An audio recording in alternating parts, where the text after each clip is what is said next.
আমি সালমা, বয়স ৩৫ ছুঁই ছুঁই, অথচ আয়নার সামনে দাঁড়ালে মনে হয় যেন বয়সটা কোথায় হারিয়ে গেছে।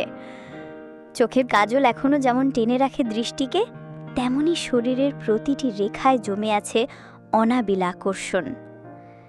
কেউ আমাকে দেখে বলে না আমি একজন বিধবা, তাও আবার এক সন্তানের মা। আমার স্বামী আনিসুর হঠাৎই চলে গেল গাড়ি দুর্ঘটনায়। হাসপাতালের ঠান্ডা সাদা দেওয়ালে আমি যখন পাথরের মতো চুপ করে দাঁড়িয়েছিলাম, তখনও বুঝতে পারিনি এই পৃথিবীটা এতটা ফাঁকা হয়ে যেতে পারে। ৩ বছরের ছেলে আদিব আমার আঁচলে মুখ ঘষে যখন বাবা কোথায় বলে, তখন বুকের ভেতর হাহাকার উঠে আসে। কিন্তু তারপরও এই শরীর, এই মনের কামনা, এগুলো কি থেমে থাকে? আমার ভাসুরের ছেলে অনিক, বয়স হবে ১৭ কি ১৮, সদ্য কলেজে উঠেছে, রোগা পাতলা, কিন্তু চোখেই সেই এক রকম দীপ্তি। শহরের এই বড় অ্যাপার্টমেন্টে ওদের ফ্ল্যাট আমাদের ঠিক ওপরের তলায়। মাঝে মাঝেই নিচে আসে আমাকে কিছু দরকার কিনা দেখে, কিন্তু ওর চোখের চাহনি আমি টের পাই। আমি একজন নারী, এই চাওয়ার না চাওয়ার ফারাক আমি বুঝি। সেদিন বিকেলে চা খেতে খেতে বারান্দায় দাঁড়িয়েছিলাম। শাড়ি একটু আলগা করে পরেছিলাম, নিচে স্লিভলেস ব্লাউজ, আর কাঁধে শুধু এক পাশে আঁচল। হালকা হাওয়ায় শরীরটা যেন কেঁপে উঠছিল। ঠিক তখন অনেক এসে ডাকলো, ও চাচি, তুমি একা আছো? হ্যাঁ, কেন? আমার মোবাইলটা নেট দিচ্ছে না, তোমার ওয়াইফাই ব্যবহার করতে পারি? আমি একটু হেসে ওকে ভেতরে আসতে বললাম। সে ঢুকতেই আমার চোখ আটকে গেল ওর কাঁধে। টি শার্ট ভেজা, গলার পাশে ঘাম ঝরছে। কিশোর, কিন্তু পুরুষের গন্ধ আছে ওর মধ্যে। ও আমার সামনের সোফায় বসলো, মোবাইল নিয়ে ব্যস্ত, আর আমি পাশে বসে রিমোট হাতে টিভি চালু করলাম। আঁচলে মুখ ঢেকে চোখের কোণা দিয়ে ওর দিকে তাকালাম। সেই একরকম টান যেন আমার বুকের নিচে কামনার ঢেউ তুলছে। ঘরের বাতাস যেন ভারী হয়ে উঠছিল। হঠাৎ ও বলল, তুমি অনেক সুন্দর চাচি। আমি চমকে উঠলাম, কিন্তু কিছু বললাম না। শুধু বললাম, তোমার বয়স? তুমি তো এখনো কলেজ পড়ুয়া মেয়ের মতো দেখা যায়। আমি হেসে ফেললাম। এই হাসির মধ্যে অনেকখানি লজ্জা ছিল, আবার ছিল এক চিলতে কামনার ঝিলিক। তোমার শরীরটা মানে খুব সুন্দর, ব্লাউজটা যেন। ওর গলা কাঁপছিল। আমি ধীর গলায় বললাম, কি যেন? যেন তোমায় ছুতে ইচ্ছে করে। আমার ভেতরটা থমকে গেল। একজন বিধবা নারী হয়তো সমাজের চোখে নিষিদ্ধ, কিন্তু নারী তো সে, শরীর তো জেগে থাকে, আকাঙ্ক্ষা তো বাঁচে। আমি তাকিয়ে রইলাম ওর চোখে, কোনো শব্দ করলাম না। আর ঠিক তখন ও আস্তে করে আমার আঙ্গুল ছুঁয়ে দিল। শরীর কেঁপে উঠল। পরদিন বিকেলে ও আবার এলো। এবার আমার পরনে ছিল এক নরম সুতির শাড়ি, হালকা সবুজ রং, আঁচলটা একটু ঢিলে ঢালা।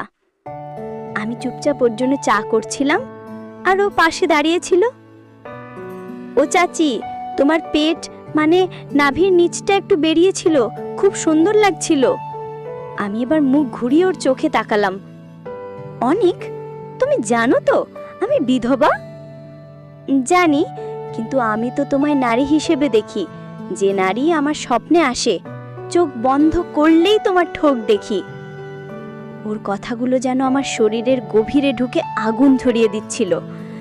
এতদিন নিজের শরীরকে লুকিয়ে রেখেছিলাম, সমাজের ভয়ে, লজ্জায়, অথচ এই কিশোর চোখ আমাকে এমনভাবে দেখে যা আমার স্বামীও অনেক সময় দেখেনি।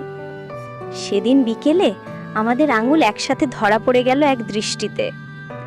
আমি আর ও দুজনেই জানতাম আমরা ফিরব না।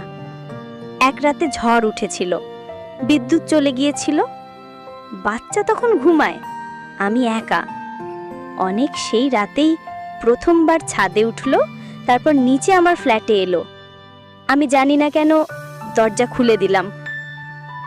ও চাচি, আমি ঘুমাতে পারছি না, তুমি। আমি জানি ওর বাক্য শেষ হওয়ার আগেই ওর ঠোঁট কাঁপছিল। আমার কাঁধে ওর হাত, আমার পিঠে ওর নিঃশ্বাস, আমার পেটের কাছটা যেন কাঁপতে কাঁপতে গলে যেতে লাগলো। আমি নিজেকে ছাড়িয়ে নিতে পারতাম, কিন্তু করলাম না। ওর আঙুল আমার পিঠে নামছিল, আর আমি চোখ বন্ধ করে ফেলছিলাম। গভীর রাতে আমরা একে অপরের আগুনে জ্বলেছিলাম। আমি নারী হয়ে উঠেছিলাম ওর চোখে, আর ও ছিল আমার কামনার জ্বলন্ত ছায়া। দিন কাটতে থাকলো। আমরা কখন যে প্রেমে পড়ে গেলাম কে জানে। ও কলেজে যাবার আগে আমার ঠোঁটে চুমু খায়, আর আমি ওর শার্ট ঠিক করে দিই। রাতে বাচ্চা ঘুমিয়ে পড়লে আমি ওর ফোনে ভয়েস নোট পাঠাই। আজ শাড়ি পরিনি, শুধু একটা নাইট গাউন, তুমি থাকলে বুঝতে। ও উল্টে জবাব দেয়, তুমি আমার, শুধু আমার, চাচি না, তুমি আমার প্রেমিকা। এই নামটা শুনে আমি কাঁদি, হাসি। আমার ভেতরে যে শূন্যতা ছিল তা যেন ওর ছোঁয়ায় পূর্ণ হয়ে উঠেছে। আমরা এখনো লুকিয়ে ভালোবাসি। আমরা জানি এই সমাজ আমাদের স্বীকৃতি দেবে না, কিন্তু আমাদের ভালোবাসা সত্যি। আমি বিধবা, তাই কি আমি প্রেম করতে পারি না? ও ছোট, তাই কি ও ভালোবাসতে পারে না? না, আমরা নারী, পুরুষ। প্রেম, কামনা, স্পর্শ এসব বয়স দেখে না, দেখে শুধু অনুভব।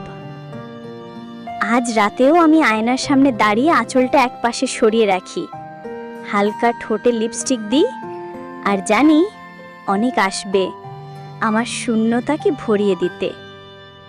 আমার যৌবন তারই জন্যে জেগে আছে।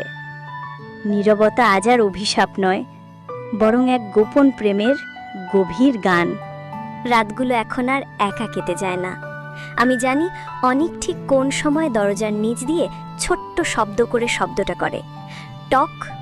এই শব্দটা মানে ও এসেছে। আমি দরজা খুলে দিই নিঃশব্দে, আর আমার চোখে, ঠোঁটে, বুকে একরকম শিহরণ খেলে যায়। ওর চোখ আমাকে চুমু খায়, ওর নিঃশ্বাসে আমার মেরুদণ্ড কেঁপে ওঠে।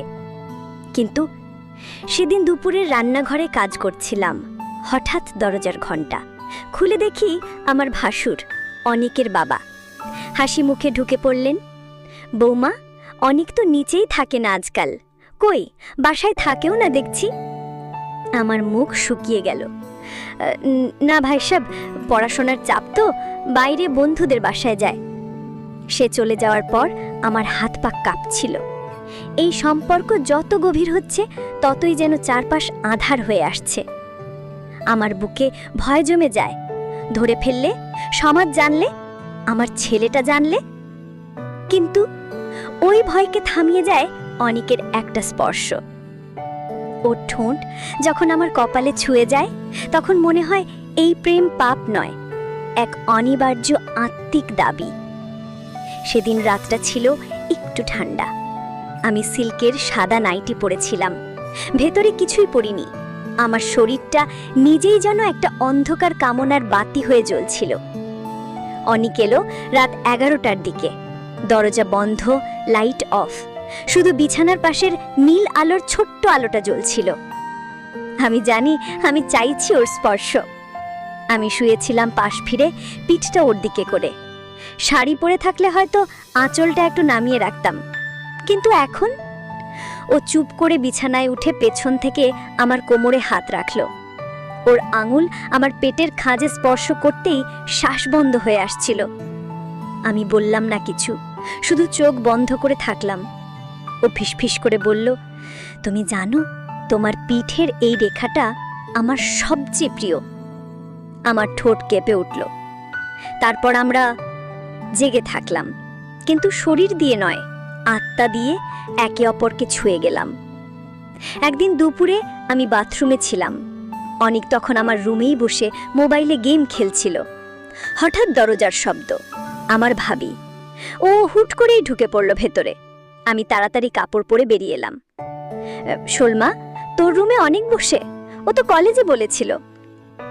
হ্যাঁ ভাবি, নিচে আসছিল, ওয়াইফাই লাগবে। ভাবি কিছু না বলে বেরিয়ে গেল। কিন্তু আমি জানলাম কিছুটা সন্দেহ জেগেছে তার মধ্যে। সেদিন রাতেই আমি অনিককে বললাম, এই সম্পর্ক হয়তো বেশি দিন গোপন থাকবে না অনিক। আমি ভয় পাই। ভয় পেও না, আমি আছি তোমার পাশে। সমাজ যদি জানেও আমি তোমায় ছাড়ব না। ওর সেই কথায় আমি কেঁদে ফেলি। একটা 18 বছরের ছেলের এত সাহস, আর আমার বয়স থাকা সত্ত্বেও আমি কাঁপছি। দিন যায়, রাত আসে, আমরা ছাদে দেখা করি।